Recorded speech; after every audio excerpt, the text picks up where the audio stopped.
You know what we call this in the United States? God's ketchup, right there. I've never heard that before. I think he just made it up. Is this how the other half lives all the time? One of those things just never happened. When somebody rips one, you know it, and it's not yours. It was like Bugs Bunny when you like smelled the carrot soup. That is the most random thing. What are you talking about? It's impossible.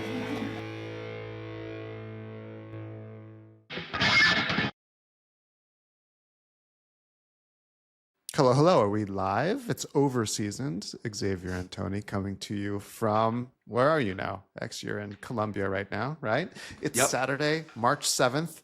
I feel as if the last of the snow is behind us. It's still out there on the ground, but it's going to be 70 tomorrow out of nowhere. It's been a long, great winter of many snow days, which has been hard to catch up, which is why we're here on a Saturday, because we've been flooded with business. And it's just trying to catch up on the fun stuff, on the cooking, on the seasoning, and all that kind of stuff. So happy to be here, X. How have you been? I've been great, man. I'm happy to be here also. I'm in Bogota, Colombia. It's sunny here, and you know, you never know that snow existed outside of in the real world. But I definitely got to experience a little touch of it. Oh, and, please. You like... Dude, you showed up from somewhere in your tank top, and you're like, oh, it's below 50. I got to get out of here. Check it out. I went to visit Ronnie, and it was I think the largest snowstorm of history. I mean, I was like, did you get hit? And you're like, whatever, dude. He got 2 feet. Yeah, I mean, it's winter. It happens every year. Yeah, but dude, I mean, when was the last time you got 2 feet of snow? Seriously. I mean, I think it happens every 3 years or so. You get like a bunch of snow. I like it. I like to ski, so it's great. In upstate New York, you're saying specifically? Yeah. All right. Well, in Philadelphia, the 2 feet of snow is not normal. 6 inches. It's happened. I remember yeah. when I was living there. We got some good snowstorms there.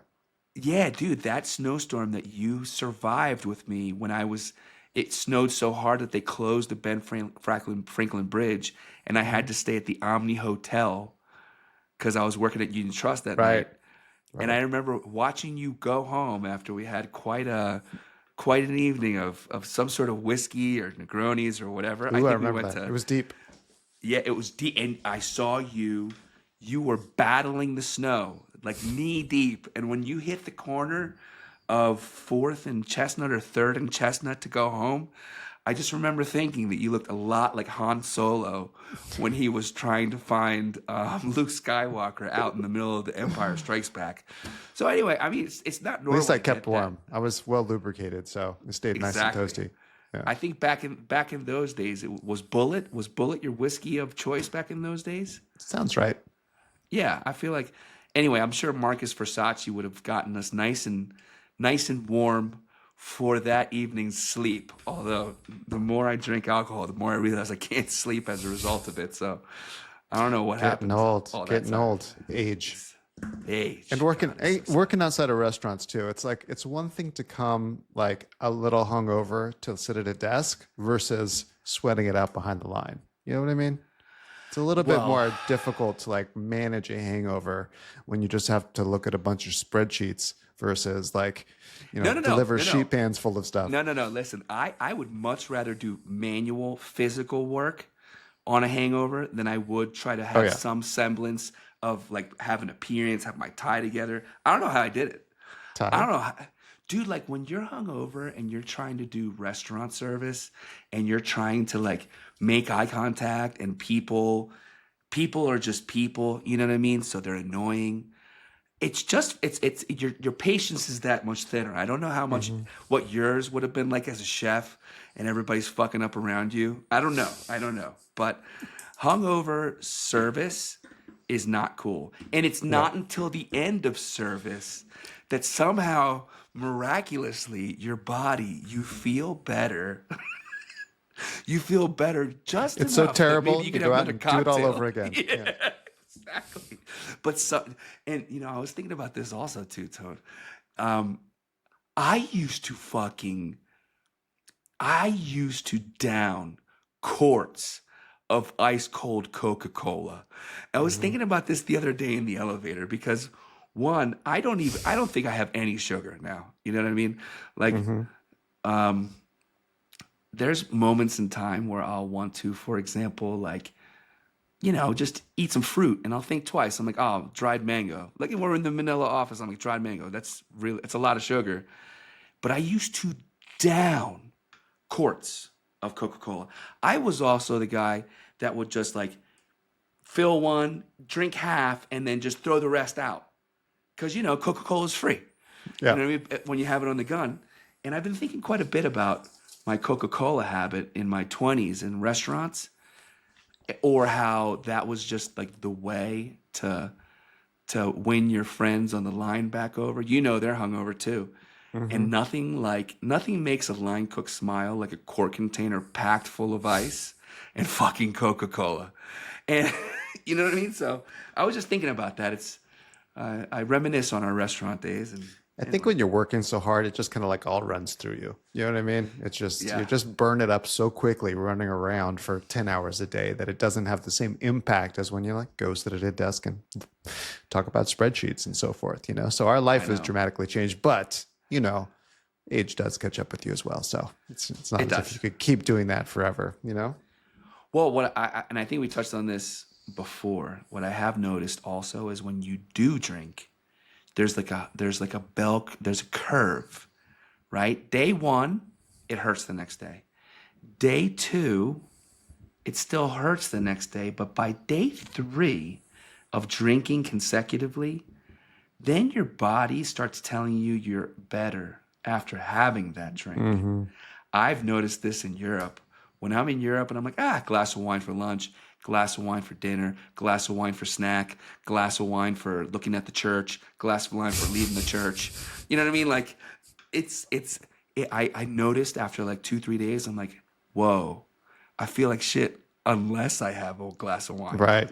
It's like sugar. It's the same thing. You knock it off for a bit, you kind of feel better, but you can't go back because it starts like grabbing a hold of your psyche, Yeah. Well, Tony, you were mentioning how we're moving into a new season, and I can tell you're excited about it.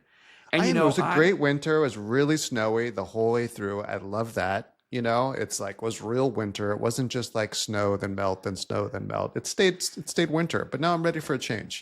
Did you make some braises in your winter? Just out of curiosity, did you have like a go-to? Of course. Oh, you did. All right. Well, yeah. I just wanted to know because I haven't had a nice braise. I'm not. In a while. You're living life in first class lounges around the world. Maybe they don't have as many braids. Maybe you got to talk with the airline chef. Right. It's about making sure you can get your seasonal allotment of braises in, I would love that. I did find a restaurant in Bogota that does an excellent osabuco, so I'm going to take that back. I did have a nice braise. But I do have some osabuco in the freezer that I've got to use sooner rather than later now because it's starting to warm up. Yeah. All right. Not that I won't eat braises when it's warm, but Yeah, no, I totally get that. So we're coming around the season, right? And I know that you have a wealth of grilling apparatus, apparati at your disposal, right? And I wonder. So now that we're heading into the season, do you need to like get ahead of it? Are you gonna like start? Like, how do you get set up for your grilling season as we get into warmer weather? Usually I bought some charcoal, like some nice mesquite charcoal from the Home Depot on sale, like at the end of last season. There you I've go. just been eyeing that stuff. I have a little storage area in the back with like 5 big bags of that like lump cowboy charcoal stuff that I love. Okay. I'll also get some at the hardware store. I'll get some like chunks of cherry wood and apple wood and stuff like that, just to throw on if I want to like have a little smokiness here and there. Got it.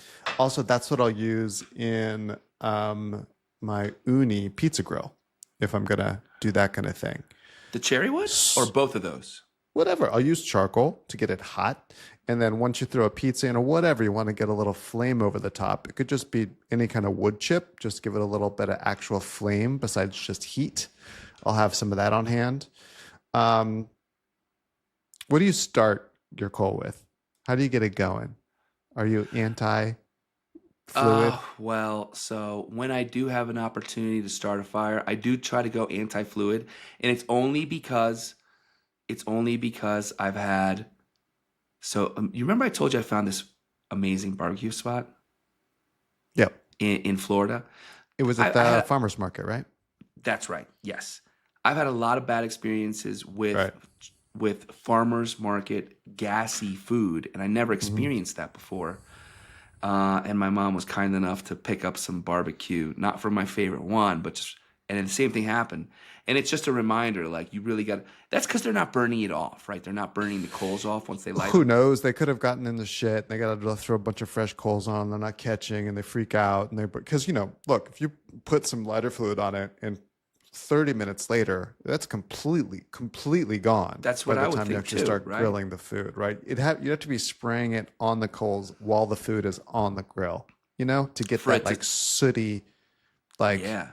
burny kind of flavor on top of it. So I'm My not mom couldn't anti. eat it. I'll use it in a.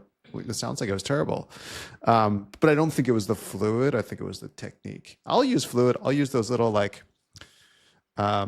they're just like shavings mixed with wax or something like that. I have a bunch of different kind of like Whoa. fire starters. They sell them at the Home Depot. They're just like these little pucks mixed with wax of some sort, of like sawdust or like Home Depot tumbleweeds. really comes strong. I'm got it liking all. this. They got it all. I might get these like fat wood sticks. Sometimes I'll use those. Fat wood sticks. It's like a branded.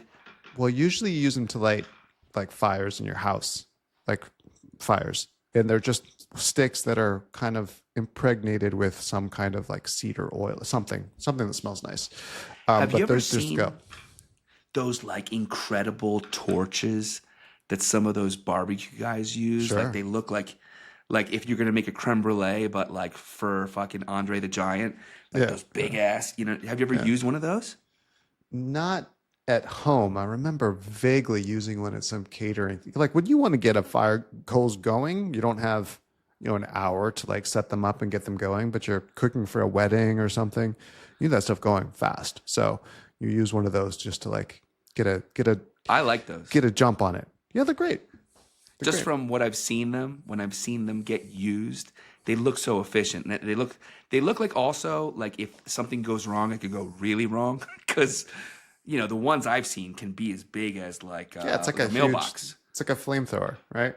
Yeah. I've also been using a bellows a lot, like just to get the fire going, or like one of those What's things a bellows? those you push the fire. It's just blows air onto it. You just Oh, I didn't even know. So you got everything. it's like an You old literally got it. yeah. That's Dude, what happens when you stop living out of a suitcase, my friend. You start to like know. collect things and When I didn't live in a suitcase and I did actually I used to grill all the time, as you know, at the old Bainbridge house. And I used to love using just the classic chimney, like put a little newspaper on the bottom. I thought and that was put a the gas coals in stove. there. I had two. I had Okay. I had, It's important to have both. You I gotta think have so both. too. You gotta have a nice selection of outdoor. It's different moods strike you in agree. different days. Sometimes you just need to cook burgers and hot dogs for the kids, right? And like maybe a few pieces of chicken. It's not a big event. You just need to, flip something on and go for it. Plus, come on, let's just think about the dish. The savings of dishes. It's like I can't wait Oh my God, to just of cook everything course. on the grill and not And have never to, do dishes again. I know. I know. yeah. It's the best. Honestly. So I've been doing much more gas grilling just because it's easier and simpler. But I'm gonna get my mom a whole setup. And by get my mom, I mean get myself when I go to visit my mom a whole setup.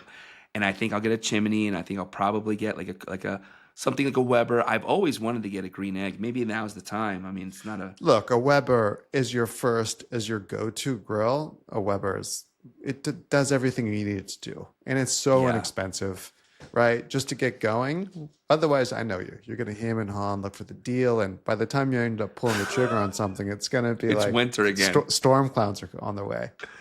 well, Just okay, get a so- Weber. You can get like one of those medium-sized ones too, right? And just, Yeah, I agree. start to grill. I And then agree. you're out there and you can kind of ponder what your next move might be. I got to tell you, man, I love grilling for the reason you just said. I mean, number one, it always is great to get a char on a steak. It's nice to be able to actually cook something like a piece of salmon and not have your whole fucking house reek of just like salmon skin, let's say. I don't know where you're buying your salmon. You buying like 2-week-old salmon? It doesn't matter how fresh the salmon is, dude. I'm just saying. Matters. It matters. Well, no. It matters. Listen, of course it matters. And what do you think? I'm don't know. particular about everything except for the salmon I buy. I specifically go to Walt's Seafood Market, and at Walt's they have Ora King salmon, which I think is a very good salmon. But this is all to say, or sometimes they have some wild stuff. I have a story about Ora King salmon, by the way, and I want to hear this. Mm-hmm. But anyway, so. I was just going to say that, when you're grilling outside, obviously you can get a sear going. You don't have to do cleanup. There's so many great things about it. But if I had to choose between gas and charcoal, me and Raquel were having a conversation specifically about burgers. And Colombia is absolutely enthralled with the burger. Mm-hmm. I don't know what happened, some cultural exchange where Colombia fell in love with burgers and the United States fell in love with something else. But more importantly, I feel like she said to me, well, what would be your best burger? What's your favorite kind of burger? And I thought about it, and honestly, I can't think of a better burger than a charcoal grilled burger, cheese, pickle, mustard, ketchup. And the charcoal burger is very hard to come by unless you do it at home. Yeah, and you're not going to get that char on a gas grill. That's the hard part. You just can't. It doesn't get that intensity of heat to get like a nice char on a gas grill. It just doesn't. It would be a brick before you got the right char on it, right? And it is difficult to get that outside of home, I think. It's not impossible. It's not impossible. Yeah, but So there's many. I have like there's many different. It's kind of like that. Favorite pizza. There's many different burgers that can hit you the right way. Oh, for sure. Depending on where you are. I was lucky enough last night at the hotel lobby because I was just Whopper. Exhausted. You eat a Whopper? I'll eat a Whopper. I like Whoppers. I like McDonald's burgers. I haven't had McDonald's long enough to know. Oh, there's that whole thing going on with the CEOs eating their own burgers now. Yeah, that's funny. That poor guy. We all know he doesn't eat McDonald's. and it's just like the poor Campbell's CEO. You know what I mean? Like, I don't know exactly what happened, but I think somebody recorded him talking shit on the food. And it's like, dude, when you open a can of Campbell's, look, I'll eat the chicken soup. I've eaten many. Tomato. I like the tomato soup. A Campbell's chunky New England clam chowder. I mean, I've had every kind of Campbell's. Sure. But, in certain, when you have it, sometimes you're like, wow, that looks a lot like the dog food that I just popped open for my Welsh Corgi. Is it kind of like you making fun of Subway sandwiches when we're literally having business conversation with the group that owns Subway sandwiches? That's going to go down in history. That was a foot long in mouth moment, if ever there was. Well, not really, because I didn't realize it until 2 weeks later. You didn't either. But all right, so we're going to grill this summer, and I'm excited about it. So I'm going to get a chimney. I definitely will get a chimney. But a chimney is not a grill. You mean no, just to get the coals going. To start the coals. Yeah. Yes. But that's like briquettes. That's not mesquite then. You're talking briquettes with it because it just fits in there more nicely, I believe, with one of those chimneys, right?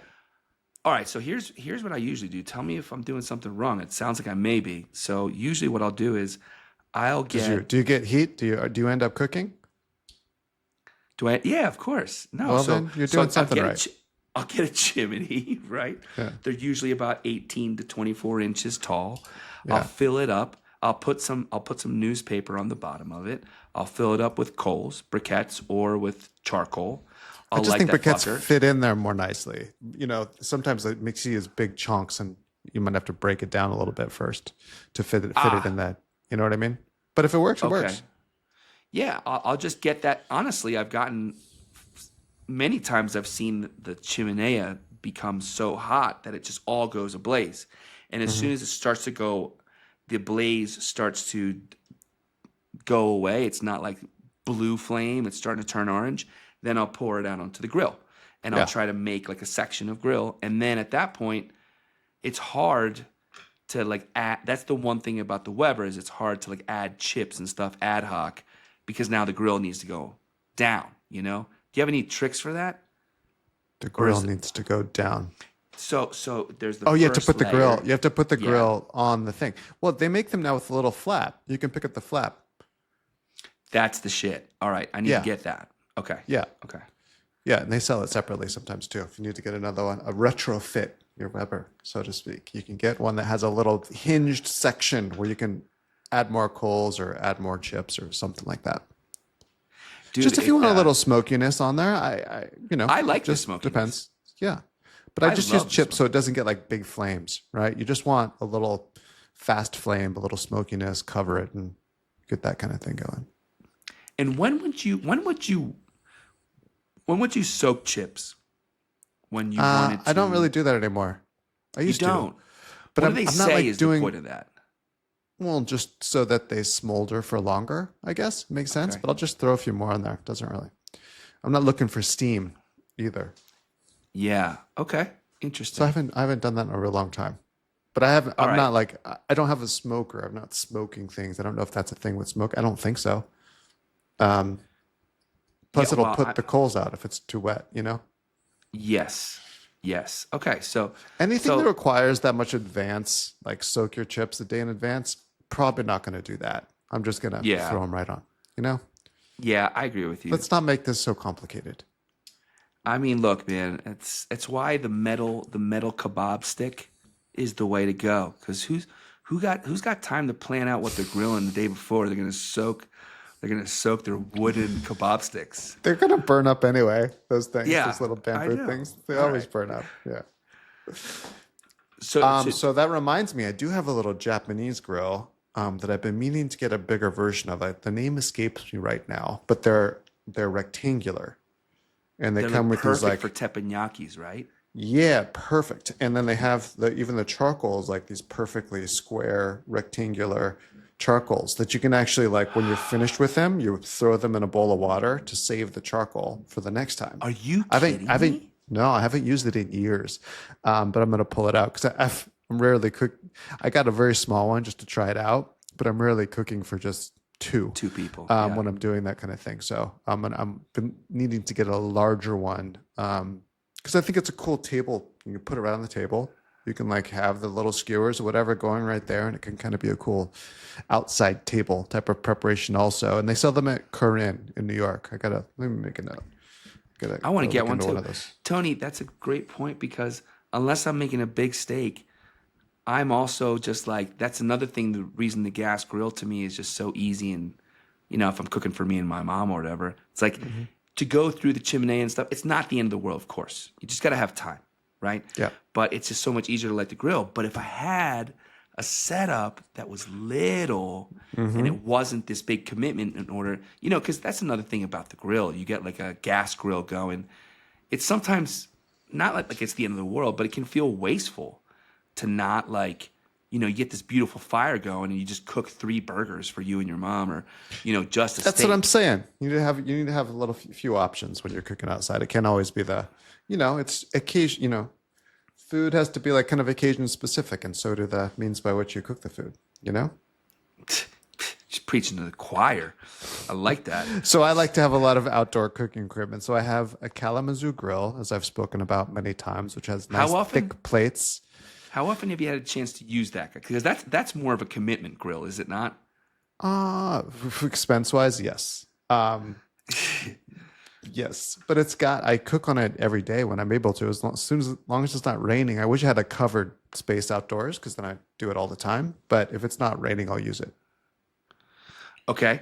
And then, so what other, do you have any grills that are like, do you ever see like those tailgate grills or the grills that people use at like events that are not as big as the normal Smokey Joe Weber, but they're like, I've seen those, like the little Webers. Yeah, for sure. They have little Webers, but I'm looking up this Korean, this this Japanese grill from Korean. They have the sumi charcoal that's like perfectly square rectangular charcoal, because I think this might be the thing for you. Looks like I remember you saying they were kind of expensive. Terime grilling chrono. Yeah, they're like $350. It looks like, for one that's 2 feet long, which is quite large. Because it's restaurant supply stuff. But you can find one that's less. It's $240. That doesn't seem like. That's not too bad. That's not too bad. I mean, for something you're going to use forever. And I like how you could just take it and put it somewhere when you're done. Yes, it's just a tabletop type of thing, true. Outdoor tabletop. But this year, I know I've told you about my North Fork Ironworks gaucho grill that I got last year. I'm sure I sent you a photo. I think you mentioned it to me, but I don't think I've seen it. I don't think I've seen it yet. Yeah, I have not used it yet. Okay. It was hard to find an occasion to use it, because it's not like it's on wheels in the garage, so I can pull it out to the cool. driveway, which is cool. But it's also very heavy, so it wasn't as easy to kind of pull around as I thought. But also it's I just didn't get a chance, so I'm really looking forward to utilizing that this year. I gotta get some wood to use it with. Actually, I bought some wood. I mail ordered wood from this place. So is it shipping's got to be more expensive than the freaking actual it wasn't wood they itself? had it all worked out, and I'm like, this is quite expensive. And my mom has a pizza oven, and I got her some of this wood because they were just burning up their old apple tree trimmings and stuff. But it was old, so then I got her some of this wood just to try out in advance of me trying it out. So she just became your guinea pig, in other words. Yeah. Because if she didn't like it, then you wouldn't buy it for yourself. What is this wood company's name? Cutting Edge Firewood.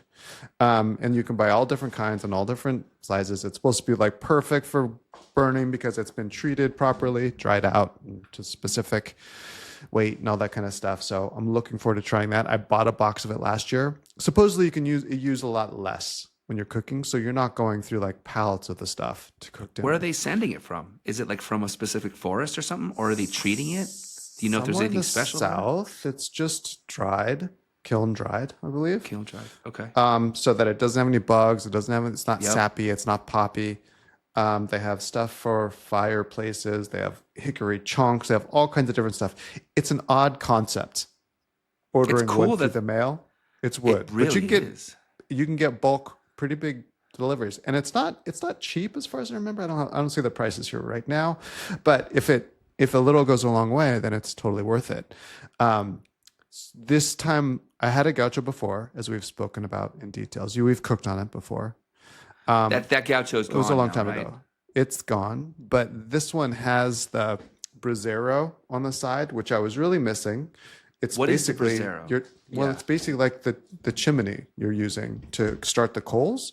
It keeps it's on to the left of the grill. It has a nice little section where you put the whole wood, and then it burns down to charcoal, and then you move it over. So it stays contained like that.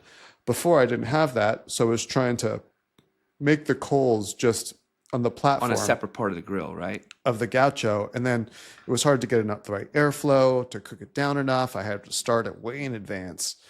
So I think this is going to be a lot better to just like burn it down, make charcoals, and move it over. That's awesome. It's called a brasero. Yeah.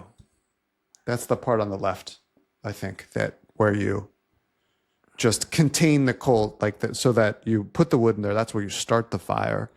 It's got just grate on the bottom where the coals fall down, and then you pull them over to the side. Actually, I need a little something to sweep the coals around, and I need a little. A I have to poker. get Jeff involved to have like a specific gaucho grill coal disperser. I like that. I'll come up with something specific. You need something specific for everything. But why Tony, have a blacksmith as a buddy if you can't make specific blacksmith tools? I agree. And we should all have a blacksmith in our life. And so, have you ever worked on a Jasper before, Tone, in your restaurant days? I have not. I've heard a lot about them. I've seen them around. Yes. I love them. Yeah. It's Tell us a little bit about a thing. Jasper. Well, the only things I know, because I've never actually worked in a restaurant that had a Jasper, but our buddy Quincy he told me how much he really liked them. And I know that they're made in the Basque Country. I didn't know that until I didn't either. Yeah, I mean, so they're made in the Basque Country, and they become a phenomenon in the world of live fire cooking, and you see them more and more. And I remember every time that we would talk about in our old restaurant days having live fire, the first thing everybody would say is just how expensive the hood's going to get.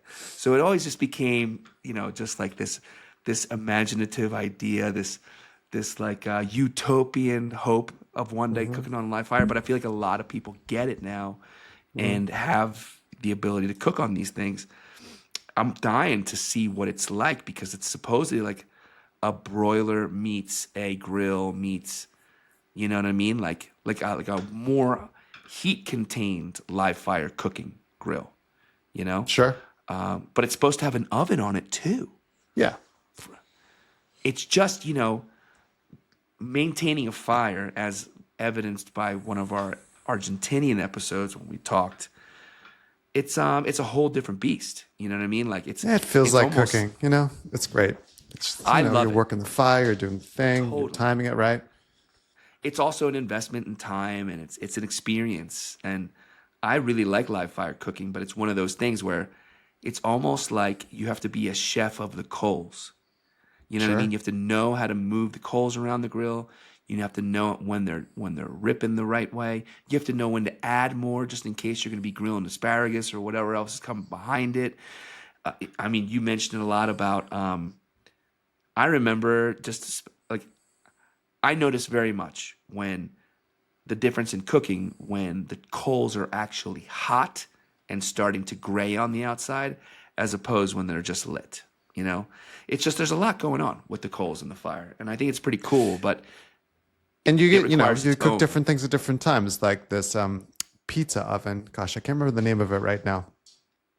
Did you say Fire Brick Company? It's a Fire Brick. Oh, this is the one you got. We got her like one that was built in her backyard. It just comes on a pallet with bricks, and she cooks for 3 days in it. From Australia. I believe it's called the Fire Brick Company. Yeah. So it comes on a pallet. You have to get somebody local or something like that. You have to get somebody local to make it. Well, we wanted to find one. She likes to bake bread a lot, so we had to find one that had a large enough opening that she could, bake large loaves of bread in there. And a lot of the pizza ovens had very shallow for pizza, right? So we found some big, but she cooks everything in there. So first day she'll make pizza. The second day, with no added firewood, with no added coals, she'll cook something that needs a little lower temperature. Then she'll cook cinnamon rolls, everything. Wow. Yeah. So do you think that, just based on what you hear from your mom and her oven experience, is there a world where the wood fire could potentially be less expensive than like using gas or solid fuel or any kind of, you know what I mean? Like if you manage it properly, and if you're working, it's like those old stories about like the local bakery. Everyone would come to like cook their casseroles on the Sundays or something because there would still be residual heat from the fire. Well, and dude, I mean, you've been to Morocco a few times. Like, I kind of remember hearing you telling me about like these like central ovens, right? Did you ever talk to me about that, or? I don't. Maybe not. I mean, it's a pretty European way to, old school European way to like cook your even Sunday roast or something like that, where people would, I don't know if the bakers would rent out space or you pay a small fee and get to use their ovens or something like that. Yeah, I actually there's an Italian market spot that for the first time this year I actually found out they have these huge ovens where they cook whole pigs. I think it's called cannulis. Anyway, I think so. But they're famous in the Italian market in South Philly because they'll allow you to bring your turkeys on Thanksgiving. So since it's one of the few days that they're not operating and making whole hogs in the oven like they do like must be porchetta big and ovens. all those. Right. Yes, and they'll allow you to bring your turkey. They'll roast them. We got to go visit that. I need to go. We need to go see these ovens, how big these ovens are. Because like I saw this show anyway where people were just lining up with their own fucking turkeys. And it's a sweet thing, But then I'm like, that's What disgusting. do they do? Sit around and play dominoes they for 4 hours? I don't know what they do. I don't know if it's the day before. It's just kind of weird. It's a very kind gesture. Don't get me wrong. It's very neighborly. But it's also like, you don't Where know is what this? people are putting on their turkeys. This is in South Philly in the Italian market. A famous I don't know if it's Esposito's or Cannuli's. It's just one of these old school Italian spots, but they specialize in porchetta and they specialize in doing whole roasted pigs. Cool. I've never been there. I've never heard of it. We got to go. We gotta go. Yes. But this I've grilling had conversation, this grilling was started because I just read an article about something called the flip, which kind of, I guess I was just kind of wanting to get into like a little bit of grilling talk. Now that winter is almost firmly behind us, even though I'm looking at snow. So I'm like, this is like a white boy shawarma if I've ever seen it. But these hunters will take large cuts of like a hind quarter of venison or something, get a grill going, invite a bunch of people, and you just keep flipping it every few minutes, slicing off the outside. It's like nice and crispy on the outside. It's nice and medium rare, whatever, on the other side, depending on how deep you cut it. You just keep going back and forth. I thought it was a great idea for a dinner party, but it's kind of like the concept of a shawarma, but just on a $200 Weber, you know?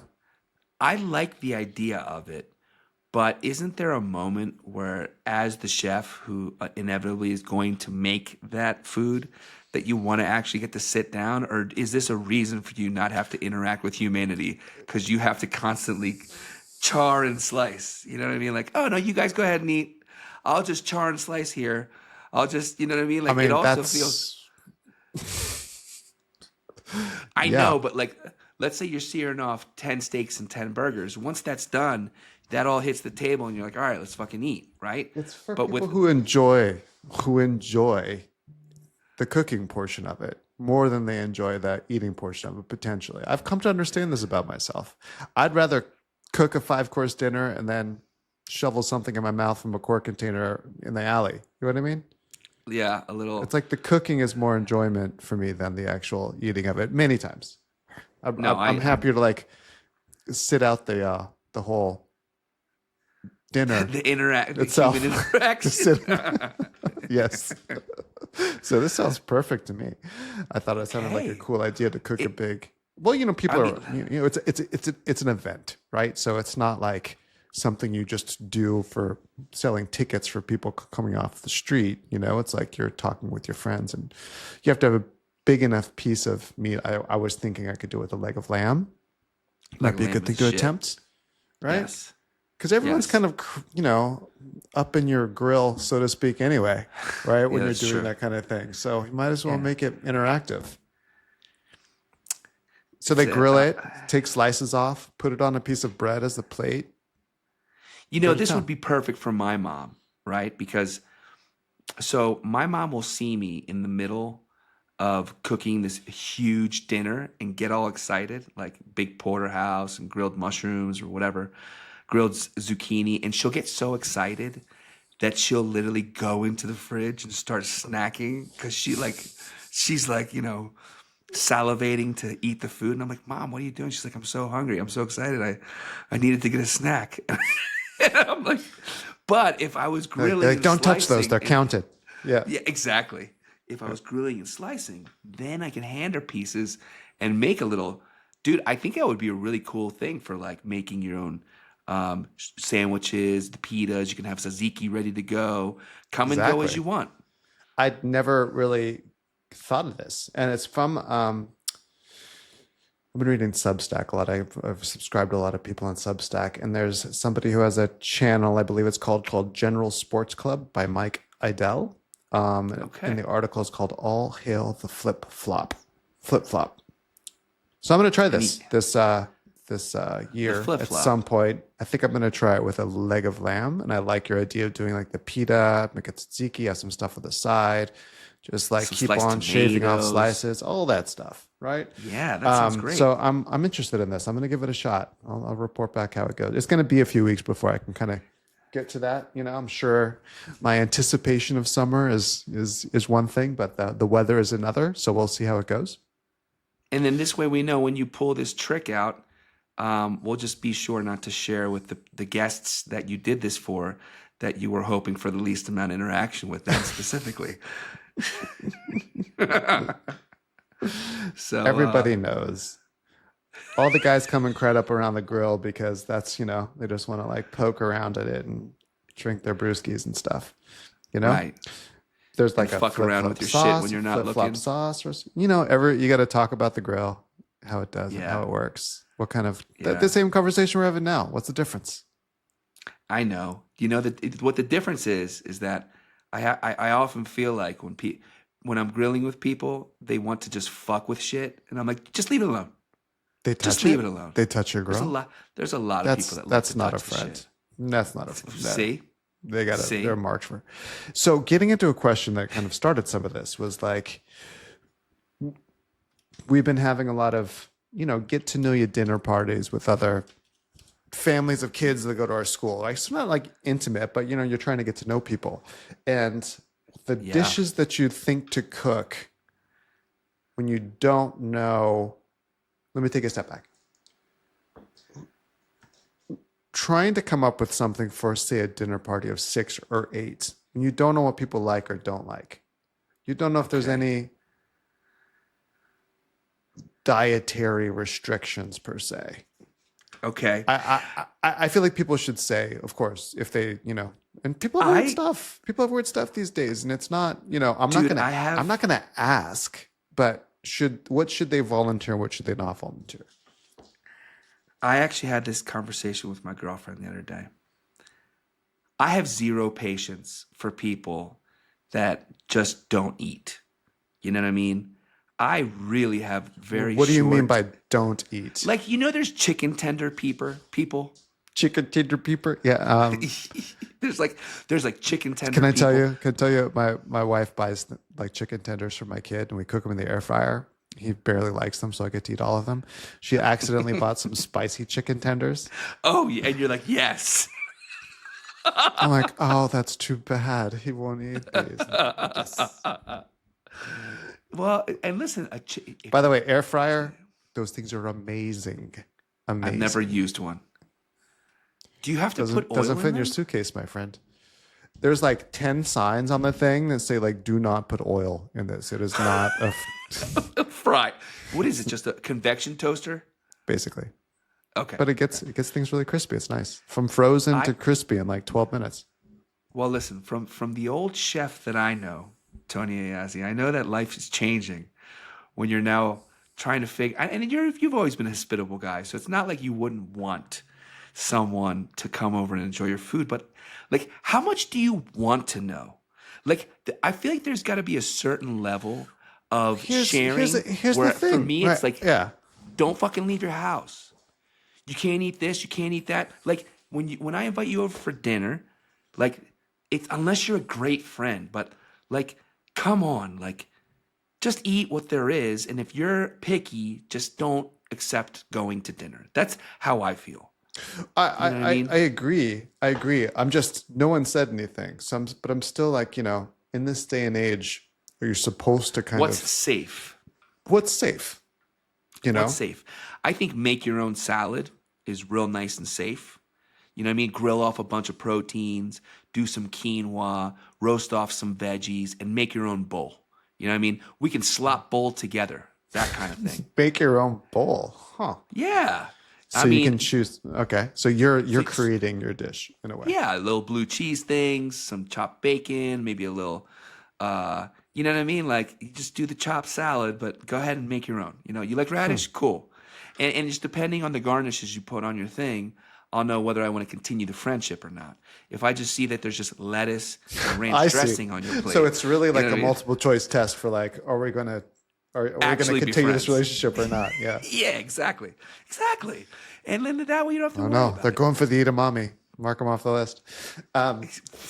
So I chose to do seafood because I think seafood is safer than meat in some regards. Interesting. Is this the world we live in? You said I chose seafood because it's safer? I don't even know who I am anymore. I chose salmon. I thought that was easier to do. But I did I sprung for the expensive stuff. It was fucking expensive. It's like what, 30, $40 a pound now? Yeah, it was 30, $40 a pound. And it's wild. So it doesn't have the same kind of fat content. Yeah. Right? So that shit cooked so fast. Oof. It was like medium. On the And grill? I don't know what I was. No. This is way before Fancy? grill time. I just have, I have my own little, I broiled it. Oh, you Because I don't, okay. I have a very small kitchen at home. So I have this Okay. souped up toaster oven that I can broil things pretty well to a good effect in. And did you do the whole side at once or slices? No, I cooked it into kind of like squarish portions, Okay. They were nice and thick. They were great. They looked great. But also I was like, I think I should take them just like to a solid medium. To medium, Man. just so they flake, but they cooked. They got cooked. Okay. So very fast. They ripped. I don't totally just had forgotten about the whole fat content thing and But then the that's king when salmon. you whip up the vinaigrette and you hit it with the dill vinaigrette and you're like, hey. Well, I put it out. We did a kind of like semi-buffet style, right? So I had that. I did those grits that I've been talking to you about. You like those grits? I cooked those for you. Those But grits that were like they're amazing. extremely hearty. They're grits that I feel like you need to soak. I started them the day ahead. I mean, Okay. I finally got the ratio down. The ratio's like 10 to 1, like liquid to Really? grit. Water? It's insane. They're it's like fantastic. eight or something. They're But very hearty. yeah. So I soaked them the day ahead, but I brought them up to a simmer, turned it off, and put them in the fridge. They completely soaked up all of that liquid. And then I did like a shrimp chorizo saute on top, like a shrimp grits type thing. It's Nice. a side dish. Nice. And then the salmon, I cannot recall what I put on the salmon, but I put some kind of spice mix or something on it. Maybe there was like some pomegranate seeds and parsley. I always seem to have pomegranate seeds and parsley around. Put that on. But then, it's like dinner parties are like, you never really know. You have to kind of cajole people into sitting down. This is like my constant thing. Like, everybody sit now, and then it's already there. And then it's sitting there for a bit. So I was a little nervous. You're like, enjoy those salmon croutons. But you know what, Tony? Salmon I croutons. overcooked a steak a couple weeks ago. Just, dude, it's like you have to be friends with your grill. You have to be in, it's not as easy as like the first time you use a grill that it's gonna just turn out. And I remember using this grill that it wasn't an intimate grill friend. And I thought it wasn't caramelizing. The steak wasn't caramelizing on the outside.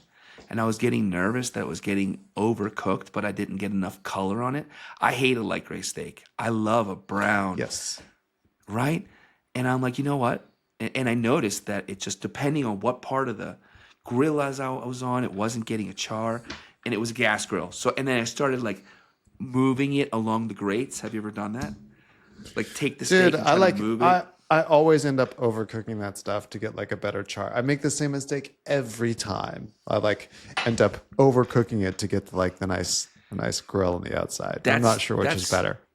That's why you just need a hot ass fucking charcoal grill. True. That's why you need many things, Yeah. Of course. Exactly, right? But anyway, I'm really looking forward to this summer. I'm really looking forward to grilling season. I want to actually, if you're down, I'm going to bring some steaks. I would love to. Where? I'm a big fan of to your place. I want to try the Gaucho grill, your new Gaucho grill, and and then I can help you move it back into the garage since the mobility factor is not quite as elegant a solution. We'll have a nice little setup this year. And last year was just kind of getting used to everything, but we'll have a nice little place for it.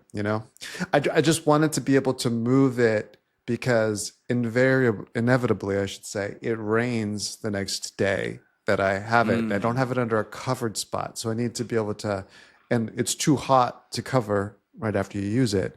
So I just need to figure something out there so it doesn't rain on all the coals and wash them all away. Anyway, there are some dishes to do, so to speak. We're going to still have to take care of the stuff.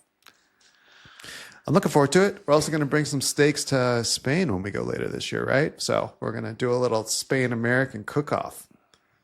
As long as nobody from the Department of Agriculture is listening, we are 100% going to take some American steaks into the How are we going to get country. those over there? How are we going to get those over there? So my plan is cryovac, frozen in one of those like aluminum packs, like those aluminum bag packs. Sure. Back when I had a dog, and I had to bring dog food across the fucking Atlantic Ocean because of a special diet for the dog. That's when we the dog could only have Spanish food. Or?